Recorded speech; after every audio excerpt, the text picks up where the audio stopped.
محترم ناظرین، السلام علیکم ورحمۃ اللہ وبرکاتہ۔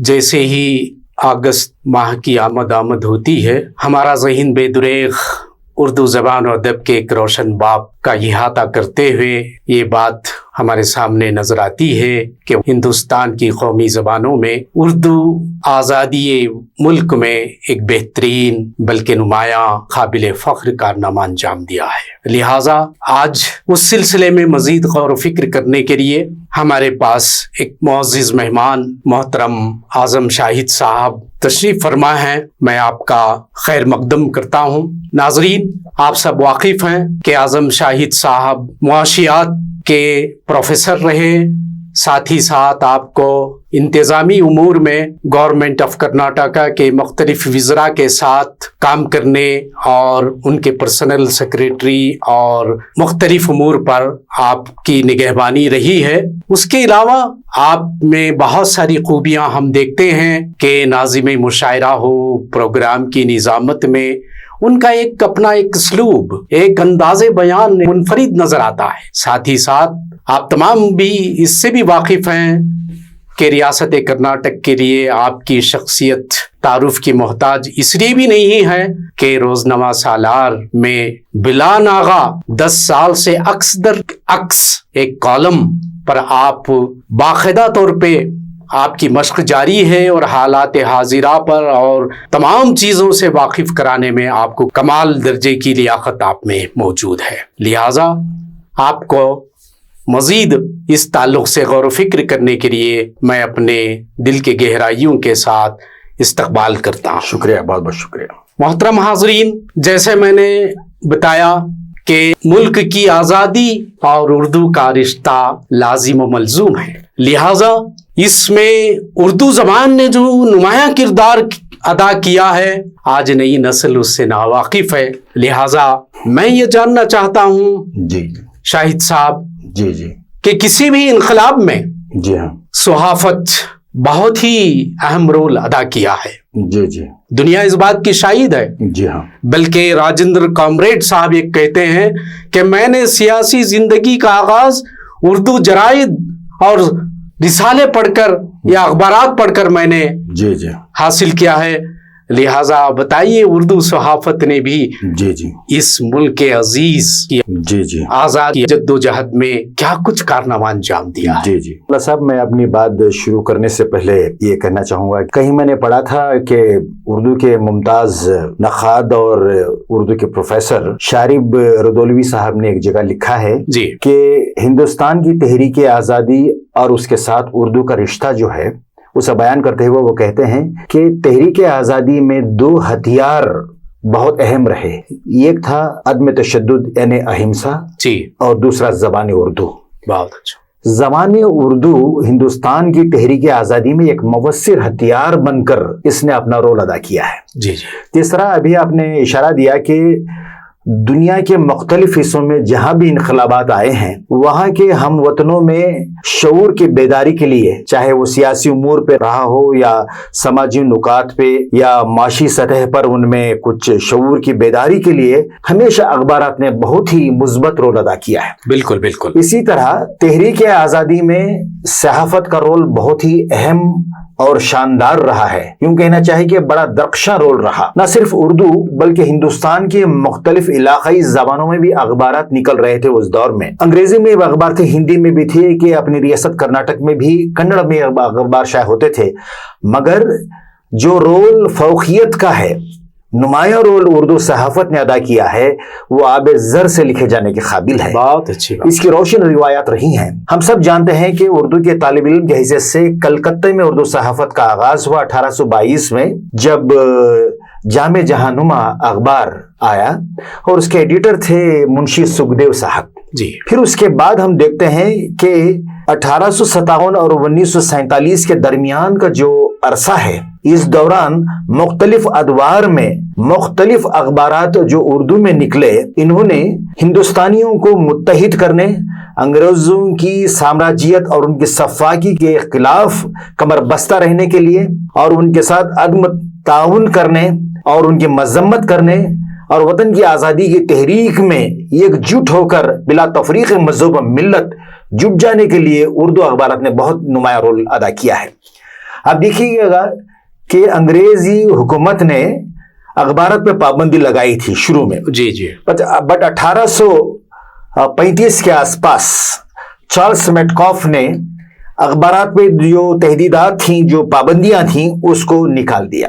باوجود اس کے لوگ سہم کر رہ گئے تھے، مگر ایک دور وہ آیا کہ 1836 میں اردو کے ممتاز شاعر مولانا محمد حسین آزاد کے والد مولوی محمد باقر نے مولانا محمد باقر دلی اردو اخبار نکالا۔ وہ اخبار مستقل طور پہ 1857 کی جو پہلی جنگی آزادی ہے تب تک چلتا رہا۔ مولوی محمد باقر نے یہ بتایا کہ دیگر احباب کو کہ اخبار کے ذریعے کس طرح تحریک آزادی کو تقویت پہنچائی سکتی ہے، اور اس میں اس قدر پرجوش مضامین شائع ہوتے رہے، انگریزوں کی مذمت کی جاتی رہی، لوگوں میں آزادی کی اہمیت کو آشکار کیا جاتا رہا، اور آزادی کا مطلب کیا ہے، کس طرح ہمارے بنیادی پیدائشی حق کو حاصل کرنے کی طرف توجہ دینی چاہیے، اس نکات پر روشنی ڈالی گئی۔ مگر بدقسمتی یہ ہے کہ 1857 میں ہندوستان کے جو مجاہدین کی جو پہلی جنگ آزادی میں ناکامی ہوئی، اس کے زیر اثر ان پر مقدمہ چلایا گیا،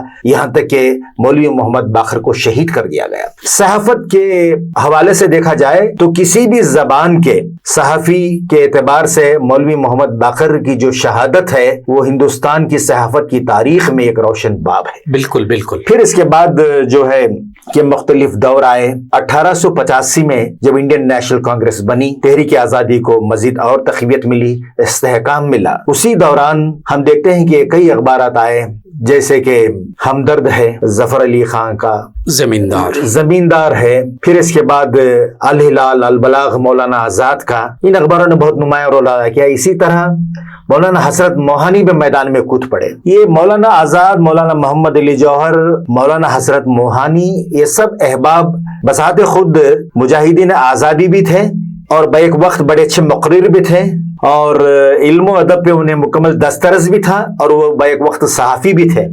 انہوں نے نہ صرف اپنی تحریروں کے ذریعے بلکہ اپنے ادارتی فرائض کے ذریعے بلکہ اپنے اخباروں کے ذریعے بھی وہ رول ادا کیا کہ جس کو کبھی فراموش نہیں کیا جا سکتا۔ بہت اچھی بات جی۔ اس کے ساتھ ہی آپ نے اس سے قبل بھی جی بڑی پیاری باتیں ہمدرد کے ذریعے سے مولانا ابوالکلام آزاد کے الہلال اور البلاغ، ظفر علی خان کا اور ظفر علی خان کا زمیندار کا ذکر کیا کہ ظفر علی خان کے اخبار کے سر ورق پر ہی وہ شعر ہوتا تھا، نور خدا ہے کفر کی باتوں پہ خندزن، جی ہاں بالکل، پھونکوں سے یہ چراغ بجھایا نہ جائے گا۔ بالکل بالکل، یہ عزم، یہ جان نثاری، جی ہاں جی ہاں، یقیناً ہماری صحافت نے بہت اہم رول ادا کیا ہے، جسے آپ نے ذکر اس کا بھی کیا، مولانا حسرت موہانی۔ جی جی جی، بذات خود ایک شاعر بھی تھے، بالکل بالکل، لیکن آزادی جد و جہد میں اپنے آپ کو اس طریقے سے لگا دیا جی جی جی کہ انگریزوں کے مختلف عذابات ان پر نازل ہوئے، جی جی جی، مشق کی، جیل میں ڈال کر مشق چکی پیسنے پر ان کو مجبور کیا۔ دونوں ہاتھوں سے اگر چکی کا پاٹ نہ دونوں ہاتھ شل ہو جاتے، رک جاتے، تو پیچھے سے کوڑا لگاتا۔ جی ہاں بالکل۔ ثناء اللہ صاحب، مجھے ایک اور بات یاد آ رہی ہے کہ اخبارات کے حوالے سے جی، کہ جب زور پکڑ رہی تھی تحریک عدم تعاون جو ہے، نان کوآپریٹو موومنٹ ہندوستان میں، اس دوران پرتاپ اخبار مہاشے کرشن صاحب نے نکالا، پھر اس کے بعد ملاپ اخبار سوامی شردھانند نے جاری کیا، اسی دوران لالا لجپت رائے نے بھی اخبار نکالا۔ جی بالکل۔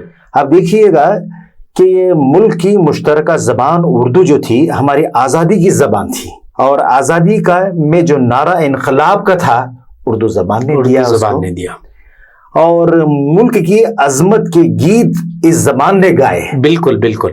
اور ہماری جو وراثت صدیوں پرانی وراثت رہی ہے، ہم جس رواداری کے ساتھ اس ملک میں جیتے ہیں، سب نے وطن کی آزادی کو اپنی زندگی کی ترجیحات میں اولیت دی۔ بالکل، بلا تفریق مذہب و ملت تمام عمر کے لوگ اس میں کود پڑے تھے، تبھی جا کر ہمیں یہ آزادی ہوئی۔ جی ہاں، لیکن اس کے باوجود بھی ان لوگوں کو جیل کی ہوا کھانے یا نظر بند کیا جاتا تو ان کے عزائم جی ہاں دل لسیری میں بھی آزاد ہے آزادوں کا، جی جی ولولوں کے لیے ممکن نہیں زندہ ہونا. بالکل. یا وہ اشعار جی ہاں جو ہماری اس تحریک کو برپا کرنے کے لیے، وہ اشعار ان کے لیے یقیناً ایک محرک بنتے، جیسے بسم العظیم آبادی کا وہ شعر، جی ہاں، سرفروشی کی تمنا اب ہمارے دل میں ہے، دیکھنا ہے زور کتنا بازوئے خاتم ہے. جی ثناء اللہ صاحب، جہاں آپ نے اسیری کی بات کی کہ امپریزن کیا جاتا تھا، جی قید میں ڈالا جاتا تھا، مگر ہمارے وہ احباب جو ایک وقت صحافی بھی تھے، مجاہدین آزادی بھی تھے، انہوں نے قید و بند کی صعوبتیں جھیلتے ہوئے جو ادب تخلیق کیا ہے، اس کو ادب زندہ کہا جاتا ہے، ادب عالیہ بھی کہہ سکتے ہیں. یہ ہماری بڑی وراثت رہی ہے. یہ بالکل بالکل. آپ دیکھیں کہ جیل کی صعوبتوں سہنے کے باوجود بھی وہ ہمیشہ متحرک رہے اپنے کام میں. میں آپ کو بتاؤں کہ حصول آزادی کے بعد حکومت ہند نے، منسٹری آف کلچر نے ایک پروجیکٹ بنایا کہ 1857 سے پہلے جو آزادی کی آوازیں تھیں، 1857 سے 1947 تک، پھر حصول آزادی کے بعد جشن آزادی، پھر اس کے بعد یوم جمہوریہ، یہ تمام چیزوں کو یکجا کر کے کتابی شکل میں اس کو پیش کریں. جانثار اختر صاحب کو national book trust of India کی جانب سے یہ پروجیکٹ دیا گیا. انہوں نے ہندوستان ہمارا اس نام سے 2 والیومز، اس کی 2 جلدیں آئی ہیں.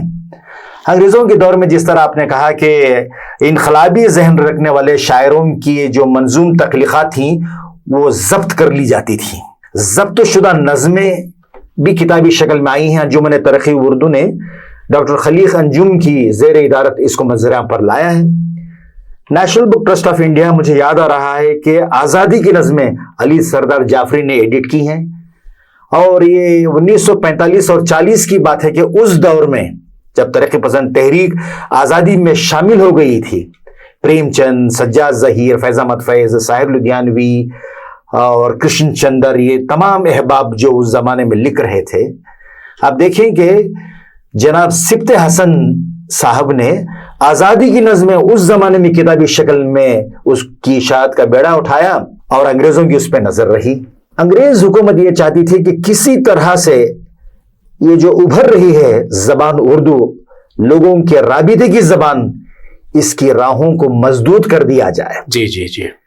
مگر اردو یہ تھی کہ جتنی اس کو دبانے کی کوشش کی گئی اتنی زور سے وہ بڑھتی رہی. یقیناً آپ نے 1935 کے بعد کے شعری حوالے سے کچھ بات کی تو ضمن میں مجھے وہ باتیں یاد آتی ہیں جیسے فیض احمد فیض جی ہاں کو زندہ میں ڈالا گیا، لیکن انہوں نے پرجوش انداز میں للکارتے ہوئے کہا، جی ہاں، متائے لوح قلم چھن گئی تو کیا غم ہے، خون دل میں ڈبو لی ہے انگلیاں میں نے، زباں پہ مہر لگی ہے تو کیا کہ رکھ دی حلقہ زنجیر پہ زباں میں نے. بالکل. یہ وہ شعراء کرام کا عزم اتنا پرعزم تھے وہ، جی جی، کہ عشق مجازی میں وہ ملوث تھے.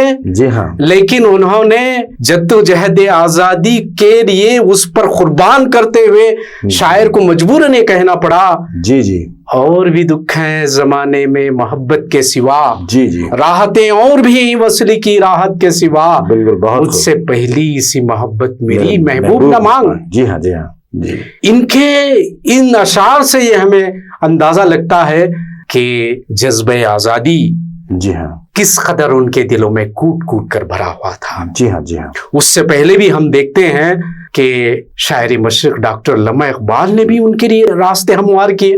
جی ہاں، جی ہاں. تو شاہد صاحب، میں یہ جاننا چاہتا ہوں کہ اقبال کے پاس بھی کیا کچھ نظریہ آزادی وطن کا تھا. جی بالکل.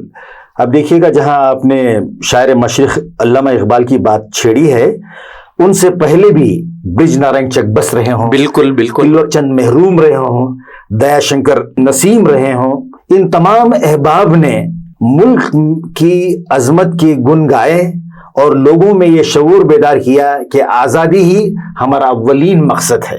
اسی طرح علامہ اقبال نے نہ صرف برصغیر، میں بات کر رہا ہوں متحدہ ہندوستان کی تقسیم سے پہلے، جی جی جی بالکل، علامہ اقبال جہاں دیدہ شاعر تھے، انہوں نے اخوت انسانی، آزادی انسان پہ انہوں نے توجہ دی. نہ صرف ایشیا بلکہ ساری دنیا میں ان کا پیغام عام ہوتا رہا. جی. علامہ اقبال نے کہا کہ بھائی ساری دنیا میں سارے جہاں سے اچھا ہندوستان ہمارا، ہم بلبلیں ہیں اس کی، وہ گلستان ہمارا. یہ ایک طرح سے اینتھم بن گیا ہمارے فریڈم اسٹرگل کا. اقبال نے جو کہا، اقبال نے اسی طرح جہاں رام کی شان میں بھی انہوں نے قصیدہ گوئی کی، نانک پہ انہوں نے لکھا. قومی یکجہتی کے پیغام کو بھی علامہ اقبال نے اپنے شاعری میں بہت اچھی چیزیں تحریر کی ہیں. جی ہاں. جیسے سر سید کی لوح تربت پر آپ نے وہ نظم، وہ اشعار پڑھے، جی جی، وصل کے اسباب پیدا ہوں تیری تحریر سے، جی ایک نہ کوئی دل نہ پائے، دکھ نہ پائے تیری تقریر سے. جی جی ہاں. اس طریقے سے علامہ اقبال کو وطن عزیز سے محبت بھی تھی، اور اس آزادی کا ایک جذبہ بیدار کرنے کے لیے ان کے پاس بہت چیزیں تھی. جی جی. اگر مطالعہ کرنا ہے تو تصویر درد کے وہ اشعار ہمارے لیے آج بھی مشعل راہ بنتے ہیں، جس میں جب انہوں نے دیکھا کہ فرقہ پرستی بڑھتی چلی جا رہی ہے، لوگ جو باہم ایک تھے لیکن ان کے دلوں میں خلش پیدا ہو رہی ہے، تو انہوں نے بے دریغ ان کو کہنا پڑا، وطن کی فکر کر ناداں مصیبت آنے والی ہے. وطن کی فکر کر ناداں مصیبت آنے والی ہے، تیری بربادیوں کے مشورے ہیں آسمانوں میں. اور یہ وطن کا جذبہ یقیناً فطری تھا. ابھی جب ابتدا میں ہی ہم دیکھتے ہیں کہ چھوٹی چھوٹی نظمیں بھی لکھ رہے ہیں، تو ہمارا بچہ ابھی شعور کو پہنچتا ہے تو اس کے لیے وہ اشعار جو آج بھی زبان زد ہیں، تو بچے کی زبان پر انہوں نے ترانے کے انداز میں کہا، ہو میرے دم سے یوں ہی میرے وطن کی زینت، جس طرح پھول سے ہوتی ہے چمن کی زینت. جی ہاں. ثناء اللہ صاحب، جہاں آپ نے اقبال کا ذکر کیا ہے، مجھے یاد آ رہا ہے کہ علامہ اقبال نے کہا تھا کہ خودی جس میں ہو، جی، خود شناس کوئی شخص ہو، وہ خدا شناس بھی ہو، زمانہ شناس بھی ہو. انہوں نے کہا کہ خودی جو ہے غلاموں پر اسرار شہنشاہی جو ہے وہ عام کرتی ہے.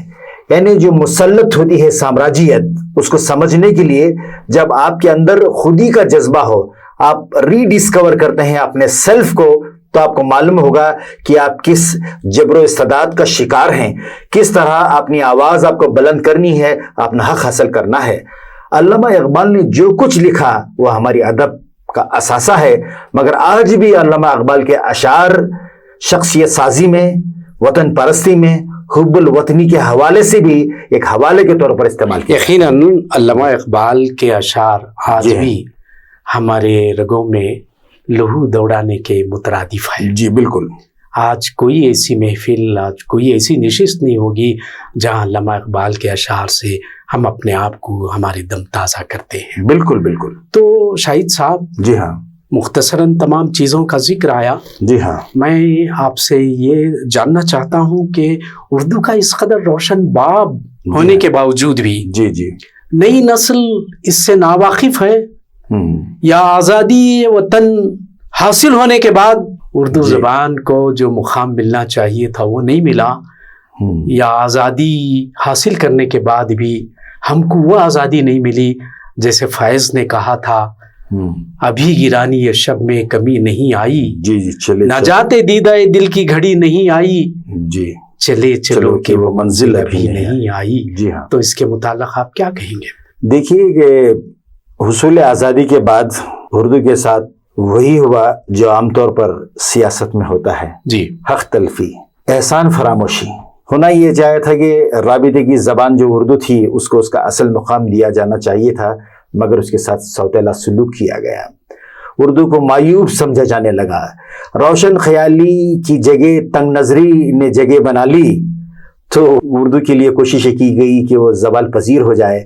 مگر اردو کے ممتاز نخات گوپی چند نارنگ نے ایک جگہ کہا ہے کہ اردو ایک حسین زبان ہے، زبانوں کا تاج محل ہے، جو چیز جس قدر حسین ہوگی اسی حد تک اپنے حاسد پیدا کر لے گی. جی جی جی. اردو کے ساتھ بھی مجھے لگتا ہے کہ حسد اور بغض نے اردو کا بیڑا غرق کرنے کی کوشش کی ہے، اور نئی نسل کو اس سے دور کرنے کی بھی منظم طور سے کوششیں کی جاتی ہیں.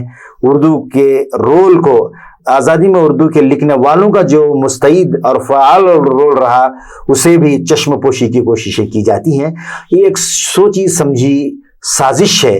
باوجود اس کے اس ملک میں آج بھی ایسے روشن خیال احباب ہیں جو یہ آج بھی ماننے کو تیار نہیں کہ اردو محض ایک مذہب کے ماننے والوں کی زبان ہے. اردو تو ملک کی گنگا جمنی تہذیب کی علمبردار ہے. ہماری اخوت رواداری کا یہ زبان جو اردو ہے یہ استعارہ ہے. میں سمجھتا ہوں کہ نئی نسل کو بھی اردو زبان کی اہمیت سے روشناس کروانے کی کوششیں کی جاتی ہیں. دلی میں جو قومی سطح پر جشن ریختہ منایا جاتا ہے، مجھے بھی وہاں جانے کا موقع ملا 2 سال قبل کووڈ کے یہ وبا سے پہلے. میں نے دیکھا کہ نئی نسل 95% وہاں رہتی ہے اور وہ احباب کو میں نے دیکھا 100% جن کی مادری زبان اردو نہیں ہے مگر اردو زبان کی بلاغت اس کے حسن سے لوگ اس کی جانب کھینچے چلے آ رہے تھے. اس طرح کی تحریک ہر ریاست میں ہو. حکومتیں جہاں روشن خیالی کا ثبوت دینا چاہتی ہیں وہ بھی اس پہ توجہ دی سکتے ہیں. بہت اچھی بات ہے آپ نے حالات حاضرہ پر آپ نے روشنی ڈالی. تو میں آخر میں یہی کہوں گا کہ ناظرین، اردو زبان و ادب نے جد و جہد آزادی میں ایک اہم رول بلکہ مجاہدانہ رول ادا کیا ہے. آج بھی کوئی بھی تحریک کو آگے بڑھانے کے لیے انقلاب زندہ باد جیسا نعرہ نہیں ہوتا کوئی بھی تحریک آگے نہیں بڑھتی. اور یہی نہیں، ابھی حال میں جو بھارت چھوڑو تحریک جی چلائی گئی، کوئٹ انڈیا موومنٹ، حالانکہ گاندھی جی کے سامنے مختلف الفاظ آئے لیکن ہمارے یوسف مہر علی بامبے نے کئی ایک الفاظ کے بعد انہوں نے کہا کہ بھارت چھوڑ دو، تو گاندھی جی نے اس کو پسند کیا لیکن اس کی سزا ان کو بھگتنی پڑی. انگریزوں نے ان کو سزائیں دی. اس طریقے سے مختلف چیزیں اردو زبان و ادب سے متعلق دیکھتے ہیں تو فخر کے ساتھ ہم بھی کہہ سکتے ہیں کہ ہم اردو والے ہیں. اردو زبان نے عظیم الشان تاریخ مرتب کی ہے. جی میں یہ چاہتا ہوں کہ ناظرین کو ہمارے اس پلیٹ فارم کے ذریعے سے کیا پیغام دینا چاہتے ہیں؟ اب دیکھیے گا کہ جب بھی جشن آزادی، یوم آزادی منایا جاتا ہے یا کوئی اور قومی سطح کا اتسو ہم مناتے ہیں ہندوستان کو سیلیبریٹ کرنے کے لیے، اردو زبان کا جو یوگدان رہا ہے، جو کنٹریبیوشن رہا ہے، جو کردار رہا ہے، اس پر توجہ نہیں دی جاتی. قصداً ایسا کیا جاتا ہے. مگر میں بتاؤں کہ ہندوستان کی تحریک آزادی میں مسلمانوں کا جو کردار رہا ہے اس پر نہ صرف اردو میں بلکہ انگریزی میں بھی کئی کتابیں لکھی گئی ہیں. حکومت ہند کے national book trust of India کے زیر اہتمام role of Muslims in Indian freedom struggle کتاب آئی ہے. تاریخ گواہ ہے، تاریخ شاہد ہے. باوجود اس کے مسلمانوں کے کردار کو، اردو زبان کے رول کو فراموش کرنے کی کوشش کی جاتی ہے. یہ افسوسناک پہلو ہے. میں ناظرین سے یہی کہنا چاہوں گا کہ ہم زمانہ شناس رہیں، تاریخ کا مطالعہ کریں، ماضی کی طرف دیکھیں، تاریخ کے صفحات میں ملک کی وراثت سے فیض پائیں، حال کو سمجھیں، اپنے تابناک مستقبل کی جانب استقلال کے ساتھ، حکمت کے ساتھ اور اپنی صلاحیتوں کے بھرپور استعمال سے آگے بڑھیں اور ملک کی تعمیر و تشکیل میں جس طرح دیگر ہم وطنوں کے ساتھ مسلمانوں نے بھی نمایاں رول ادا کیا تھا، آج بھی ہمیں اس لیگیسی کی، اس وراثت کو مزید تقویت دینے کی بے حد ضرورت ہے. بہت بہت شکریہ محترم اعظم شاہد صاحب کہ آپ نے اپنے قیمتی وقت کو ہمارے ساتھ صرف کیا، بلکہ ایک اہم پیغام کے ذریعے سے لوگوں کو ایک پیغام آپ نے دینے کی کوشش کی، اور اسی کے ساتھ میں ناظرین کا بھی شکریہ ادا کرتا ہوں.